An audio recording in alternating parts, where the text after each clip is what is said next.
I put this spot here for a purpose. What I did was I made a whole cup of coffee and I poured it on there. Okay? And then to remove it, I used Resolve and I sprayed a whole bunch of Resolve on it. And the reason I did that was because I wanted you guys to experience the typical experience the carpet cleaner has when he shows up and how to break down the variables that we have. So we're gonna go through this. We don't know anything about the carpet. Andre's gonna do the testing for me and we're gonna know what this material is.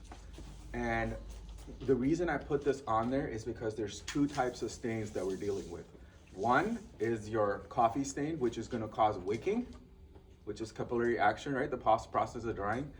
And then the solvent and the Resolve, whatever Resolve has in it, whole bunch of residue of Resolve on it. So it's gonna foam up and all that too when we clean it. And that was done so it's more of a, since it wasn't rinsed out, it acts like a non-volatile dry solvent that's attracted dirt. This wasn't the original color. This is the original color has been changed by me walking on it, going in and out, because I made this about 30 days ago for the class. So this is probably an example of what you typically will have to experience. And in order to do it correctly the first time around, you don't want to come back, right? We don't want to call back. So the more we understand, the better it's going to be. So I'm going to turn it over to Andre. All right. Andre is going to be well, first of all, we need to know what this is. Wouldn't that be nice? Find out what the material is, so Andre will take over. So, like we learned in the class, first thing you do is try to identify what the rug is. So find a little piece at the edge, take it off. So I got my piece right here. So it's melting. So we know it's not cotton. It smells like plastic. Synthetic. So Is it getting hard? Pardon? Is it getting hard or no? Yeah. Like a beading? Like a beading. Maybe nylon. So polyester? So we're still guessing, and let's say we want to know, but I want you to understand why we want to know. So go ahead and do the formic acid. So remember, we know now, the first test is natural or synthetic. So now we know it's synthetic, but we may want to know if it's acid dyed or solution dyed. That's the next step. If it's nylon and it's acid dyed, it's going to be totally different. We're going to have to worry about the coffee being part of it. Now, if it turns out, on the other hand, to be polyester, then what is polyester? It's like olefin, right? There's nothing gonna, it's just sitting there then. Then we may be more concerned about the wicking up effect. So it does make a difference, but you don't have to know that. But if you know it, it just will make the results better. So we're gonna put formic acid on it now. If it's nylon, it's gonna completely dissolve. You see it dissolving? No, not at all. No.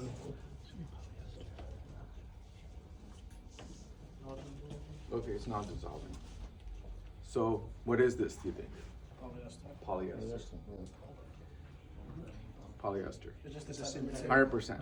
Now that we know it's polyester, we know that the spot is not going to be there anymore, right? We do know that, right?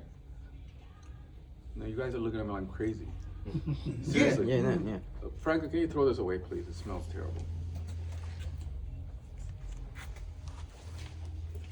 If it was nylon, then the stain would be a problem for us. Since it's polyester, it's just sitting there. Do you get that part? Yeah. So the coffee part is not even a concern now. The wicking is the only concern. So what do you think would make this worse, the situation? If I take my pre-spray and I soak it, it's gonna take it inside, it's gonna spread out, and it's gonna wick up next day.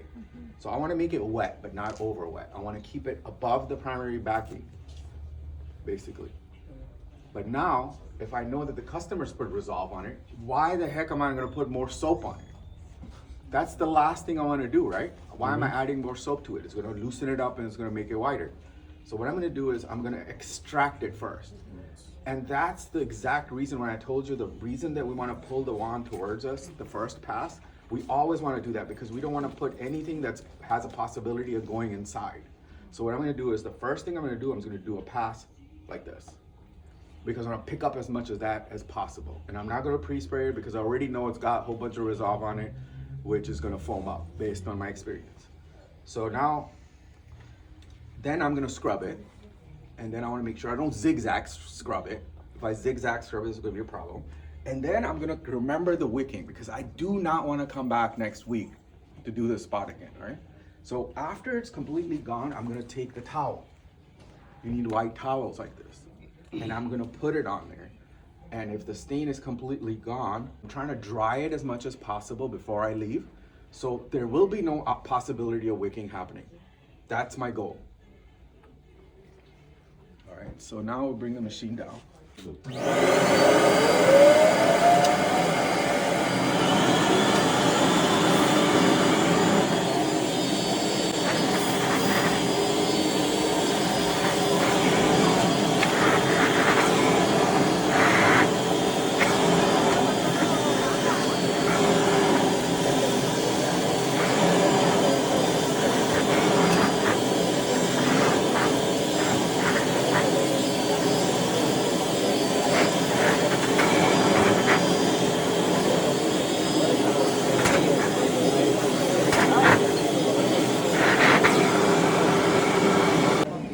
So there's coffee, right? It was spilled whole glass of it. It's not just sitting on the surface.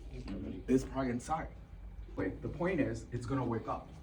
So now I wanna pick up as much as possible for tomorrow to make sure that when it does completely dry, there is no wicking up.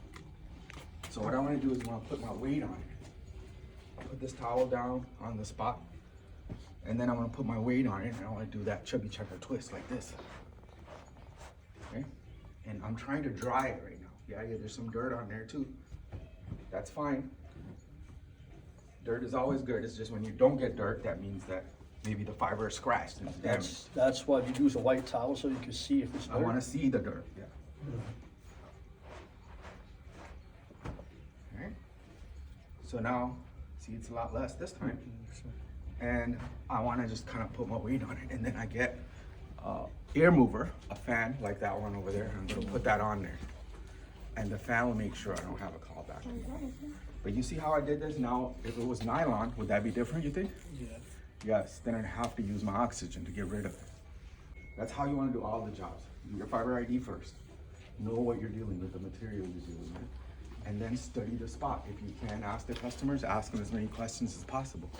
And let's just say we assume that she told me it was Resolve on it, right? But customers usually won't tell you what's on there. But if you can get that information from it, it'll help. And what we did with that information is also important because we didn't pre-spray. Because it's already loaded with all kinds of stuff. Why would we pre-spray it and move all that stuff down inside? And then the first pass was just towards us. Not like the TV where you're gonna watch it when they just spray it down and they don't go over it right away, because that's also gonna increase your wicking. So you have to do that first pass towards you. And then the scrubbing always has to be back and forth. It cannot be zigzag with the trigger open ever. So That's clean the whole carpet, number one. do I do the spot first? No, To do the whole carpet, then the spot? yes. But in this particular case, you wouldn't have to do this because it'll come out just from the cleaning alone. Okay. But it's So would it's it- me knowing that. In the pre-spray, would I just go around it and not spray that spot? it'll be Knowing that the gone. Resolve is in there? No. Oh, you mean you spray Like some? if- Yeah. Okay. Just spray everything else, but not. You just go around that? You don't want to put anything on it. Okay. But just in this case, so every case is different, but you have to do your investigation to be able to know. So if it was a nylon, then more concern is that it's changed the color of it. And we need to get that oxygen in there so it changes back to its normal color. But it was polyester, so we didn't really have to worry about it. The only thing we had to worry about is the wicking. And now if I just put a fan on it, I will see the final results before I leave. There's no callback. How much does a callback cost you? It at least takes an hour of your time, and you have to still drive there. And if you have a machine, you still have to set it up. And then again, you just put a bad taste in your customer's mouth. And you think the customers who are like the higher income customers, do they really want to deal with your sloppiness? Probably not. Just do it right. And they want to be happy with it, not call you back. And you know what the stats is? 6 out of 7 people will not even let you know. Only 1 out of 7. So anytime someone complains about it, you know it's happened to 6 more people.